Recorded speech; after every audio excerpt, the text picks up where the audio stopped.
الحمد لله نحمده ونستعينه ونستغفره ونؤمن به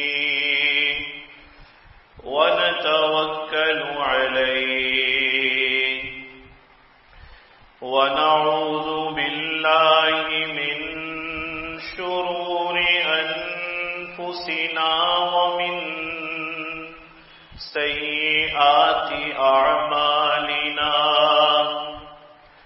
من يهده الله فلا مضل له ومن يضلله فلا هادي له لا مثل له ولا مثال له ونشهد أن لا إله إلا الله وحده لا شريك له ونشهد أن سيدنا وسندنا وحبيبنا وحبيب ربنا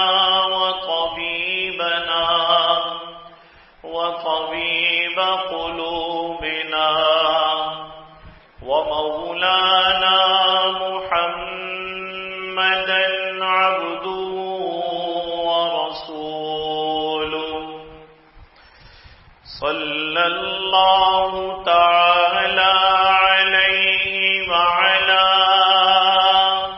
آله وأصحابه وبارك وسلم تسليما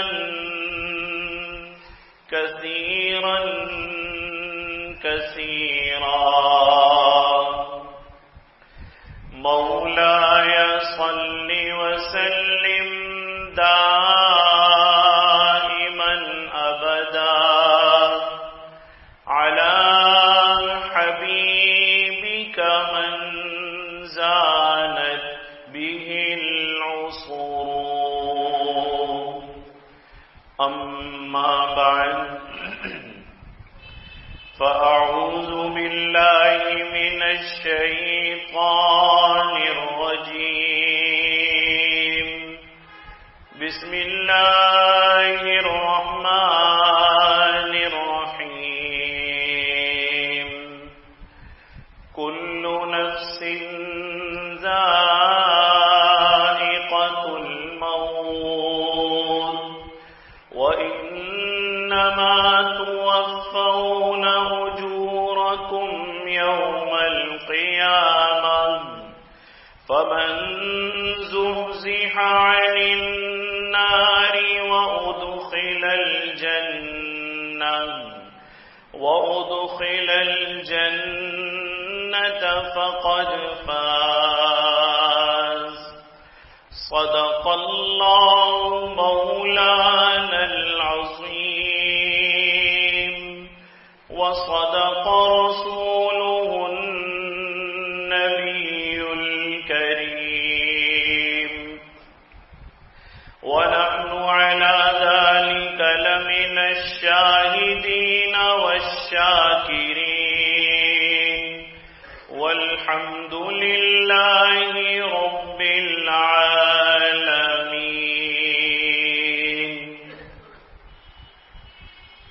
توفیق الہی اور اپنے بزرگان دین کی برکت سے آج کی اس مبارک مجلس میں قرآن مجید فرقان حمید کی ایک آیت مبارکہ تلاوت کرنے کی سعادت حاصل ہوئی. یہ وہی آیت مبارکہ ہے جو گزشتہ جمعے بھی تلاوت کی گئی اور اس سے متعلق چند باتیں عرض کی گئی. دیکھیے اس آیت مبارکہ میں اللہ ذوالجلال نے اس عالم کی سب سے اٹل اور سچی اور تلخ حقیقت کو بیان فرمایا ہے۔ ایسی اٹل حقیقت ہے اور ایسی سچی حقیقت ہے کہ وہ بھی اسے تسلیم کرتا ہے اور مانتا ہے جو رب العالمین پر ایمان نہیں رکھتا، جو اللہ کے رسولوں پر ایمان نہیں رکھتا، جو مرنے کے بعد پھر سے زندہ ہونے پر ایمان نہیں رکھتا، جو ہر بات کا منکر ہے، لادین ہے، دہریہ ہے، کسی دین و مذہب کو نہیں مانتا، لیکن وہ بھی اس بات کو مانتا ہے کہ ہاں مرنا ہے، اور بالآخر ایک دن اس دنیا کو چھوڑ جانا ہے، یہاں سے چلے جانا ہے۔ میں نے گزشتہ جمعے عرض کیا تھا کہ ہماری محنت کے بہت سارے میدان ہیں، اور ہم میں سے ہر شخص یہ سمجھتا ہے کہ میں نے یہ کام کر لیا تو میں کامیاب ہو گیا، میں نے یہ کام کر لیا تو میں کامیاب ہو گیا۔ ہر دور میں کامیابی کے معیار بدلتے رہتے ہیں، لیکن قرآن مجید میں اللہ تعالی اس آیت مبارکہ میں ایک حقیقی کامیابی بھی بیان فرما رہے ہیں۔ فرمایا گیا کل قیامت کے دن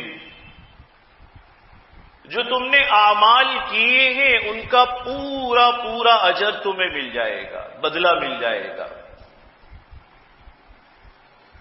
اور دراصل کامیاب وہ ہے جو جہنم کی آگ سے بچا لیا گیا اور جنت میں داخل کر دیا گیا۔ اللہ فرما رہے فقط فاز، یہ کامیاب آدمی ہے۔ ہمارے ہاں بدقسمتی سے کامیابی کے معیار الگ الگ ہیں، اور پھر ہر دور میں زندگی کے ہر مرحلے میں یہ معیار بدلتے بھی رہتے ہیں۔ ایک زمانہ ہوتا ہے ہماری تعلیم کا دور، تو ہم یہ خیال کرتے ہیں کہ اعلیٰ ڈگری لے لی تو میں کامیاب ہو گیا، میں کامیاب ہو گیا۔ اب دنوں رات محنت ہو رہی ہے، ڈگری مل جائے گا، اور اگر سیدھے راستے سے ڈگری نہیں لے سکتا، اہل نہیں ہے، تو اب محنت ہو رہی ہے دوسرے راستے سے مل جائے۔ ہمارے ہاں تو دونوں راستے کھلے ہوئے ہیں، ادھر سے لے لے یا ادھر سے لے لے، سیدھے ہاتھ سے بھی مل جائے گی، الٹے ہاتھ سے بھی مل جائے گی۔ اب وہ اسے اپنی منزل بناتا ہے، اسے زندگی کا مقصد بنا لیتا ہے، نصب العین ہو جاتا ہے۔ بس سوتے جاگتے ڈگری نظر آ رہی ہے، چلے بھائی لوٹ پوٹ کے ڈگری مل گئی، لے لی ڈگری۔ اب ایک نیا مقصد سامنے آ جاتا ہے، بھائی ڈگری تو لے لی، ملازمت بھی تو ہونی چاہیے۔ ملازمت نہیں ہے ابھی تک، ملازمت ہونی چاہیے۔ اب یہ ملازمت کے پیچھے لگ گئے، جتنے سورسز استعمال کر سکتا تھا سارے استعمال کر لیتا ہے، جائز ذریعہ بھی آزماتا ہے، ناجائز بھی آزماتا ہے، کہلواتا بھی ہے، کہتا سنتا بھی ہے، نہ معلوم کہاں کہاں دہائی دیتا ہے، رشوت بھی دینی پڑے تو وہ بھی دے دیتا ہے، اس لیے کہ مقصد پورا کرنا ہے۔ کسی کا حق مارنا پڑے مار لیتا ہے۔ ہمارے ہاں آوے کا آوا خراب ہے، اور آوے کا آوا اس لیے خراب ہے کہ بچپن سے ایک بات ہمارے دماغوں میں بٹھائی جاتی ہے۔ ہمارے ہاں آخرت کی کامیابی شاید ہی والدین کوئی ایسے ہوں جو بتاتے ہوں کہ بیٹا جو جہنم میں نہیں گیا اور جنت میں گیا وہ آدمی کامیاب ہے۔ ورنہ ہمارے یہاں بچے کو جب سننا اور سمجھنا شروع کرتا ہے نا بات، تو ایک سبق والدین پڑھاتے ہیں کہ بڑا آدمی بننا ہے، بڑا افسر بننا ہے، بڑی گاڑی والا بننا ہے، بڑے بنگلے والا بننا ہے، بڑا اسٹیٹس حاصل کرنا ہے۔ اس بیچارے کے دونوں کانوں سے یہ بڑائی اندر گھسائی جاتی ہے کہ تم نے یہ بننا ہے، یہ بننا ہے، اس منزل کو حاصل کرنا ہے، یہاں پہنچنا ہے، اور مثالیں دی جاتی ہیں، دیکھو تمہارا فلاں عزیز ہے کتنا بڑا افسر ہے، وہ گریڈ 17 میں ہے، وہ 18 میں ہے، وہ 19 میں ہے، وہ 20ویں اور 21ویں گریڈ میں ہے، پروٹوکول دیکھو کیسا ہے۔ کاش انہیں مثالیں دی جائیں تو حضور علیہ الصلوۃ والسلام کی حیات طیبہ کی مثالیں دینے والے والدین ہوں۔ حضرت ابوبکر صدیق رضی اللہ تعالیٰ عنہ جب خلیفہ بنے اور معمولی سا وظیفہ لینا شروع کیا جس میں گھر نہیں چلتا تھا، وہ مثالیں اس بچے کو سنائے۔ ہمارے یہاں صرف یہ بتایا جاتا ہے بڑا آدمی وہ ہے جس کا عہدہ بڑا ہو، جس کے پاس مال زیادہ ہو، گاڑی بڑی ہو، بنگلہ بڑا ہو، اور پھر ستم یہ ہے کہ یہ بھی نہیں سکھایا جاتا کہ اس تک پہنچنے کے لیے راستہ کون سا اختیار کرنا ہے، حلال راستہ اختیار کرنا ہے، حرام راستہ اختیار کرنا ہے، رشوت دے کر ملازمت حاصل کرنی ہے۔ سارے ملک کا آوا خراب ہے، بدترین حالت چل رہی ہے۔ تو وہ جب بڑائی کا ذہن بنا لیتا ہے تو اس کے پیش نظر بس یہ بات ہوتی ہے کہ بڑا منصب حاصل کر کے رہنا ہے بس۔ بعض مرتبہ تو بعض گھرانوں میں یہ بیماری اتنی سر چڑھ کر اب اثر انداز ہو رہی ہے۔ بعض نوجوان ملتے ہیں پڑھے لکھے، میں ان سے پوچھتا ہوں آپ کی شادی نہیں ہو رہی، کہہ رہے ہمارے یہاں جب تک بہت بڑی ملازمت نہیں ملے گی شادی نہیں ہوگی، شادی نہیں ہوگی ہمارے یہاں۔ اب جب اس کی یہ حالت ہے تو یہ کون سا ذریعہ ہے جائز اور ناجائز جو یہ استعمال نہیں کرے گا؟ خیر ڈگری آ گئی، اب اس کے بعد ملازمت مقصد زندگی ہے،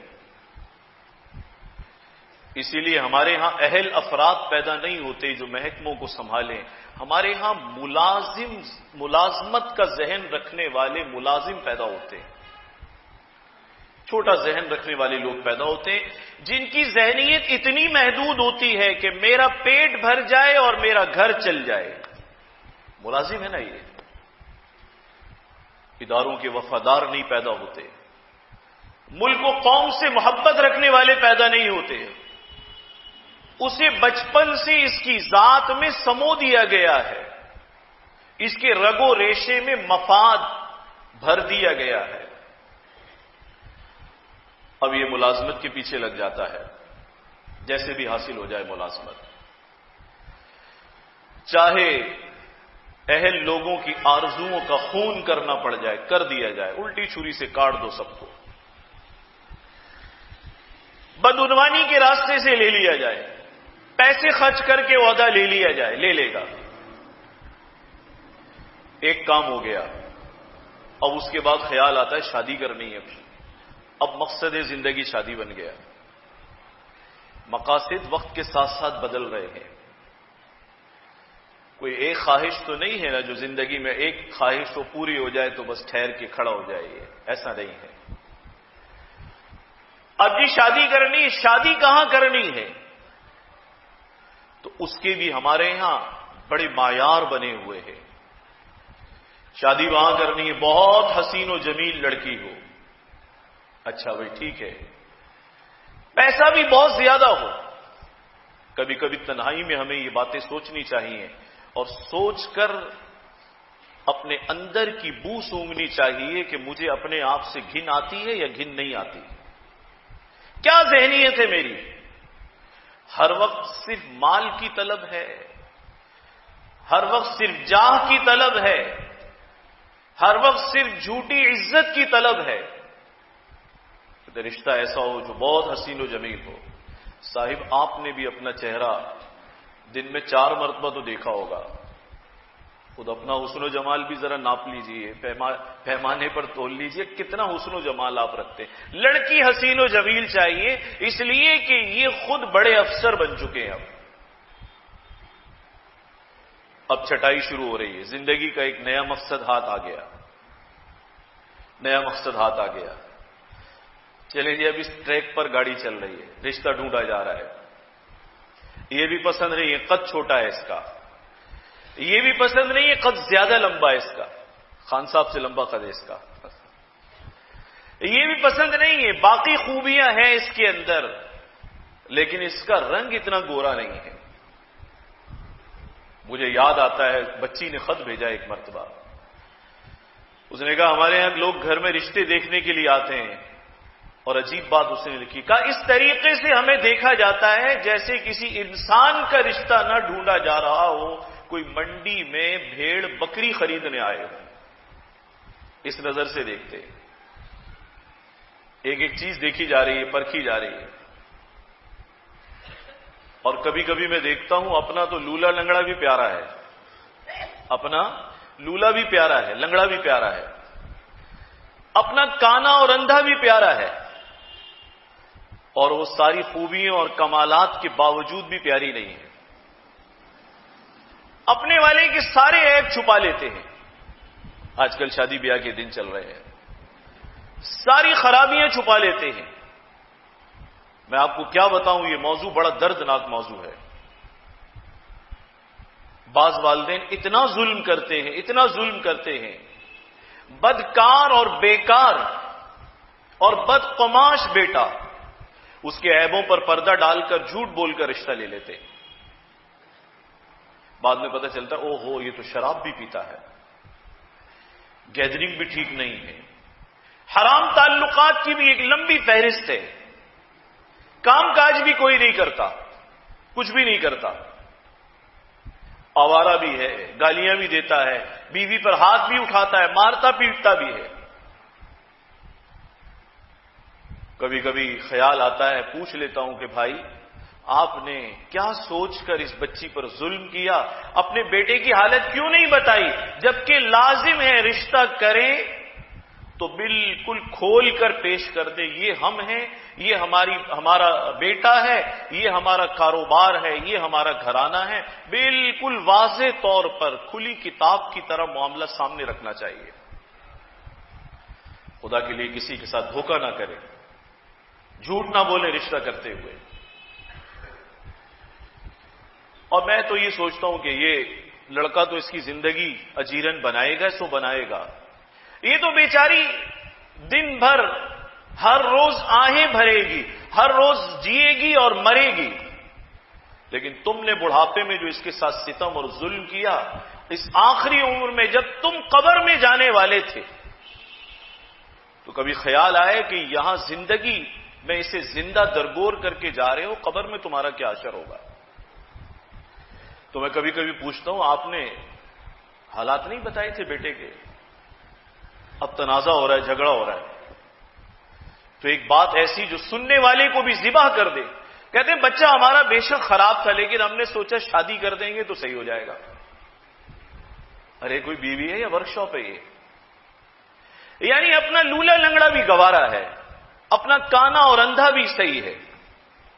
دوسرے کی پڑھی لکھی بچی، قابل بچی، بڑی محبت سے پالی ہوئی بیٹی، صرف اس لیے اس لولے لنگڑے کے حوالے کر دیتے ہیں کہ یہ آ کر اس کو سنبھالے گی. ارے صاحب، جو ایک ماں سے نہ سنبھلا اور ایک باپ سے نہ سنبھلا، وہ اجنبی گھر سے آنے والی بچی سے سنبھل جائے گا؟ تم سے تو 25 سال میں وہ سنبھلا نہیں، آگے اس کے گلے ڈال کے اپنی جان چھڑا لیتے ہیں. جھوٹ ہے یہ بالکل.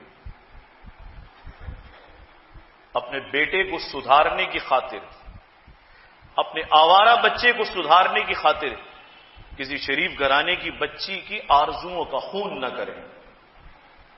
کہاں لکھا ہوا ہے کہ آوارہ لڑکوں کی شادیاں کرا دو اور اس کے بعد یہ امید رکھو کہ یہ ٹھیک ہو جائیں گے؟ ابھی نہیں ٹھیک ہوا تو پھر کیا ہوگا؟ ہاں پہلے بتائیں پھر دیکھیں رشتہ ملتا ہے یا نہیں ملتا آپ کو. تو اب یہ ایک نیا مقصد شروع ہو جاتا ہے. یہ جھوٹ بہت چل رہا ہے رشتوں کے اندر، یہ خرابی بہت زیادہ چل رہی ہے. میں اکثر سناتا ہوں، ہمارے شیخ حضرت رحمت اللہ علیہ ایک بات فرمایا کرتے تھے، دیکھو جب بیٹے کا رشتہ کرنے کے لیے جاؤ تو 30 خوبیاں ہیں تو کتنی بتاؤ؟ 20 بتاؤ. کہ حضرت بڑی سختی سے فرماتے تھے، نصیحت کرتے تھے. اب پڑا ہوا ہے وہ 10 کلاسیں، بتا رہے ہیں 14 کلاسیں. ماشاءاللہ. کرتا ملازمت ہے، کہتے ہیں ذاتی بزنس ہے، اس کا ذاتی بزنس ہے. اور اگر ملازمت بتاتے ہیں تو کماتا 20,000 ہے، بتا رہے ہیں 50,000. ارے میاں یہ جھوٹ پر گھرانے نہیں چلتے، خیر و برکت سے بھی محروم ہو جاؤ گے. حضرت فرماتے تھے 30 خوبیاں، مثلا ایک مثال کے طور پر، تو 20 ہی میاں بتانا رشتہ کرتے وقت. تو اب کبھی کبھی کوئی پوچھتا تھا حضرت سے کہ حضرت 30 کی جگہ 20 کیوں بتائیں؟ فرمایا اس لیے کہ 10 خوبیاں جب شادی اور نکاح کے بعد اضافی ظاہر ہوں گی تو محبت اور اعتماد کہیں سے کہیں پہنچ جائے گا. اور اگر 30 کی 60 بتاؤ گے، 30 کی 60 بتاؤ گے، تعلیم جھوٹی، روزگار غلط، اخلاق اور کردار کی رپورٹ غلط، حضرت فرماتے تھے پہلے دن ہی اعتماد کی عمارت زمین بوس ہو جائے گی. چھپے گا تو نہیں نا، چھپ جائے گا. آج کے لیے انٹرنیٹ پر، سوشل میڈیا پر چیٹنگ کے ذریعے ایک دوسرے کو پسند کرتے ہیں، اور اس کے بعد پھر جھوٹ کا نہ ختم ہونے والا ایک سلسلہ چلتا ہے. لڑکے زیادہ جھوٹ بولتے ہیں. عمر کتنی ہے؟ 35 سال ہے. کہتے ہیں 25 سال. 25 سال.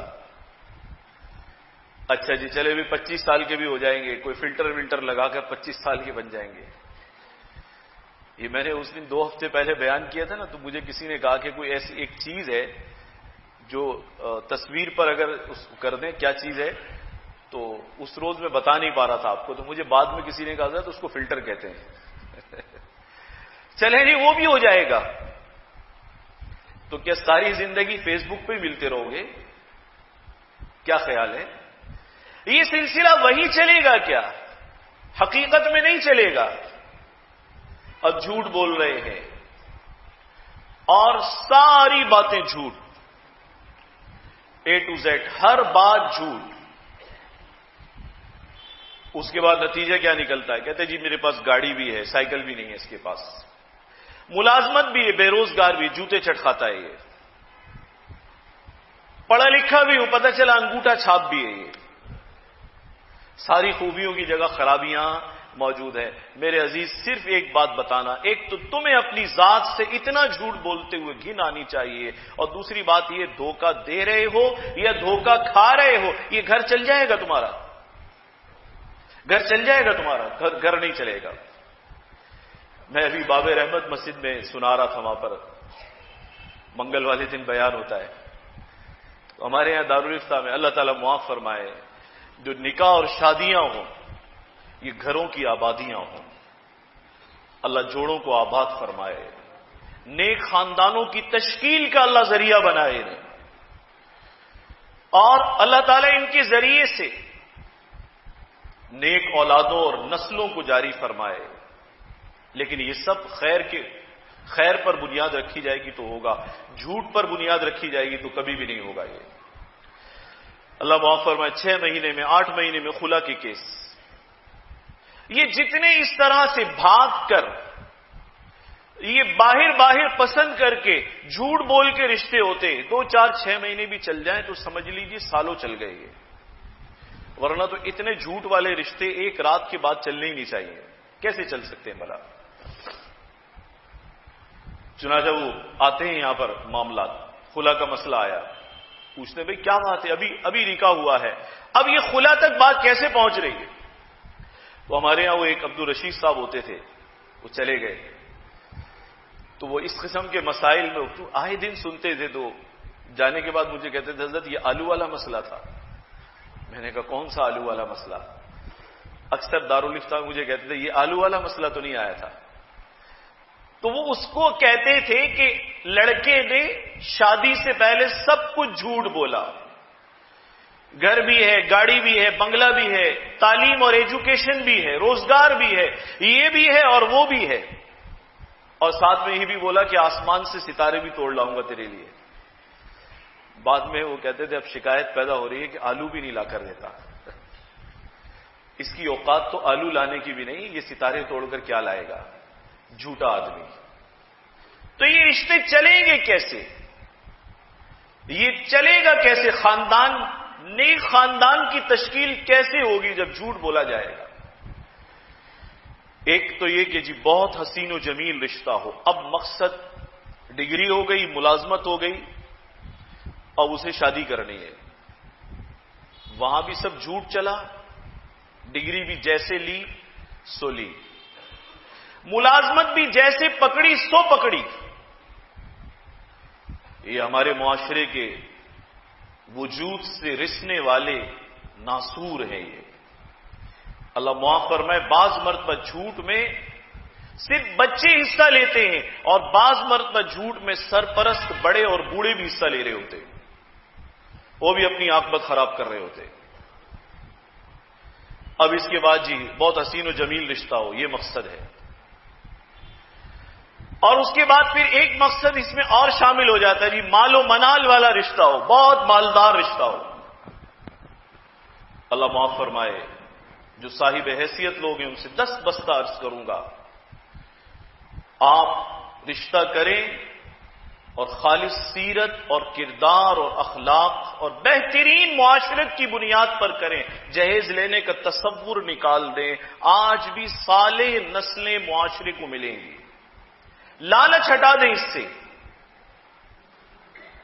اللہ معاف فرمائے، اب تو یہ حالت ہو گئی، اتنی بڑی بڑی فہرستیں تیار ہو جاتی ہیں، کلر اسکیم بتائی جاتی ہے کہ وال پیپر ایسا، کارپٹ ایسا، صوفے ایسے، بیڈ ایسا، ڈیوائڈر ایسا، فلاں چیز ایسی، فلاں چیز ایسی، مانگتے ہوئے شرم نہیں آتی؟ کیا بات ہے، کوئی سونے کی کان کھو دی ہے تم نے؟ اور پھر یہ مانگنے کا سلسلہ رکتا نہیں ہے، ساری زندگی چلتا رہتا ہے۔ ایک دفعہ جو مانگنے والا ہوگا، جب ابھی رشتہ ہوا نہیں ہے، اجنبی سے مانگ رہا ہے، جب وہ بیچاری گھر میں قید ہو جائے گی پھر تو روزانہ زبان کھولے گا۔ یہ میں اس لیے اکثر عرض کیا کرتا ہوں، کبھی اپنے اندر جھانک کر ہمیں دیکھنا چاہیے ہمارے وجود سے کتنی گھن آ رہی ہے۔ اب جناب بڑی بڑی لسٹیں تیار ہے، اور کبھی کبھی ایسا ہوتا ہے وہ بیچارہ اپنے آپ کو بیچ دے تب بھی اس لسٹ کو پورا نہیں کر سکتا، لیکن اس کا تو چونکہ مقصد زندگی ہے نا، بہت مال والا رشتہ اس کو چاہیے، حسن و جمال والا رشتہ اس کو چاہیے، سیرت اور کردار والا تو اس کو چاہیے ہی نہیں، ضرورت ہی نہیں ہے، چاہے وہ قرض لے، وہ اپنے اعضا بیچ دے، وہ گھر بار بیچ کر ایک گھر کو برباد کر کے تمہارے گھر کو آباد کرے، کسی اس سے غرض نہیں ہے۔ تم ذبح ہوتے ہو تو ذبح ہو جاؤ، تمہاری آرزوؤں کا خون ہوتا ہے تو ہو جائے، لیکن میری حرام تمنائیں پوری ہونی چاہیے بس۔ صاحب حیثیت لوگوں سے دست بستہ کہوں گا، ہمت کریں، جہیز لینا چھوڑیں، جہیز لینا چھوڑ دیں۔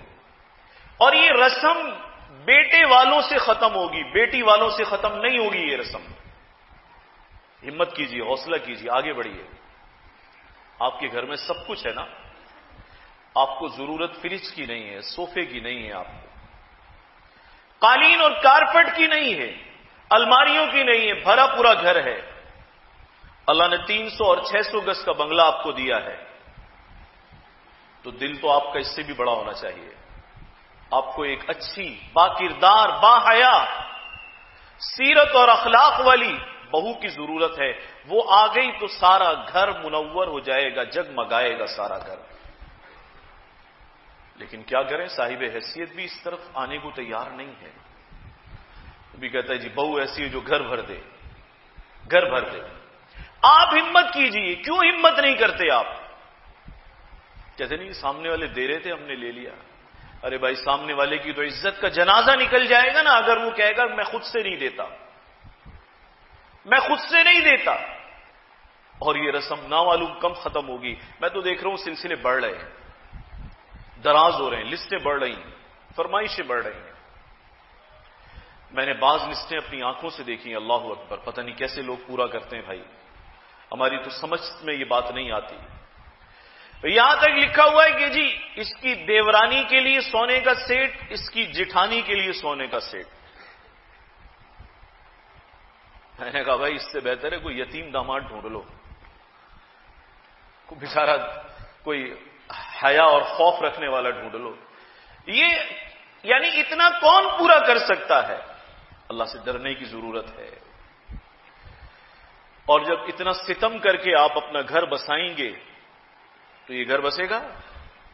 یہ گھر نہیں بسے گا. میرا شکوہ صرف صاحب حیثیت لوگوں سے نہیں ہے، اس سے زیادہ شکوہ کیونکہ مسجد سے تعلق ہے، نمازیوں سے واسطہ ہے، زیادہ تر تعلق حاجی صاحبان سے ہی ہوتا ہے مسجد میں.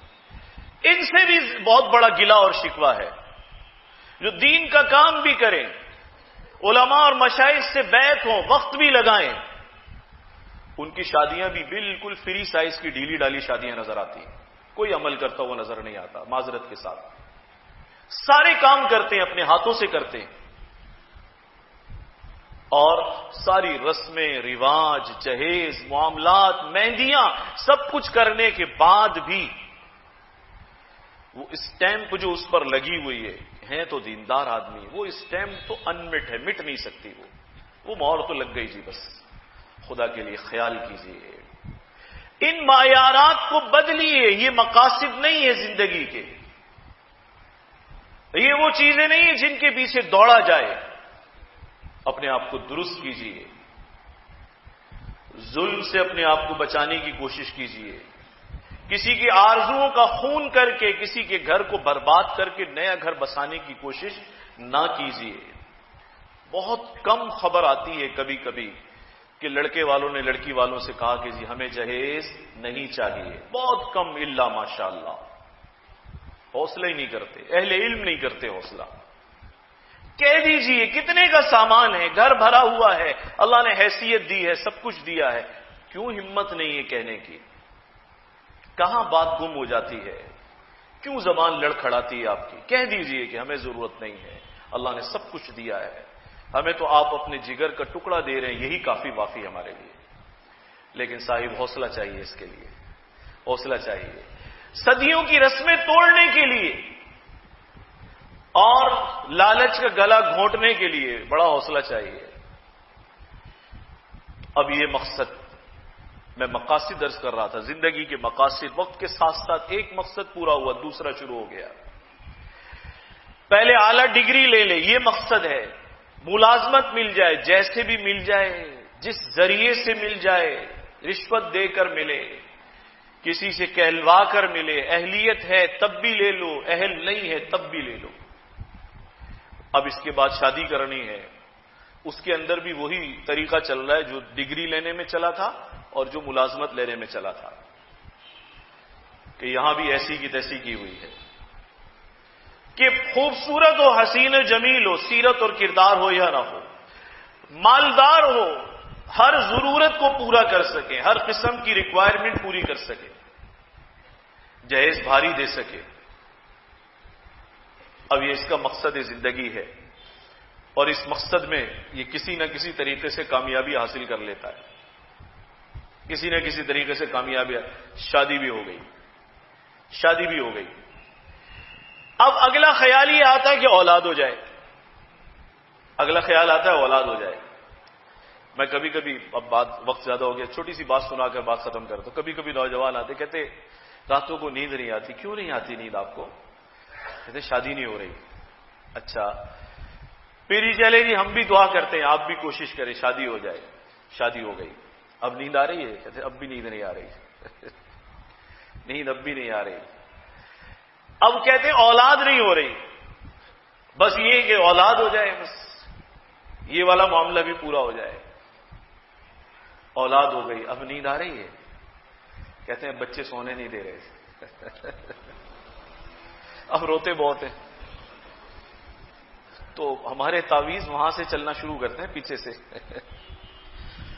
اور اس کے گلے میں، اس کی بیوی کے گلے میں اور اس کے ساتھ ساتھ پھر اس کی نسلوں کے گلے میں بھی چلتے رہتے، کہتے ہیں اس کا بھی بنائیے، بھی روتا بہت ہے۔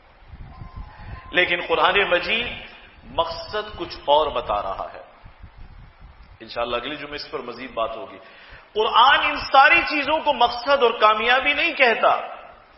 قرآن تو یہ کہتا ہے فَمَنْ زُحْزِحَ عَنِ النَّارِ وَأُدْخِلَ الْجَنَّةَ فَقَدْ فَازَ۔ ملازمت، ڈگری، اچھا رشتہ، مال و دولت، بڑا گھر، بڑی گاڑی، بیوی بچے اور اولاد، یہ کامیابی نہیں ہے۔ اسے تو قرآن یہ کہتا ہے وَمَا الْحَيَاةُ الدُّنْيَا إِلَّا مَتَاعُ الْغُرُورِ۔ یہ دنیا کی زندگی دھوکہ ہے۔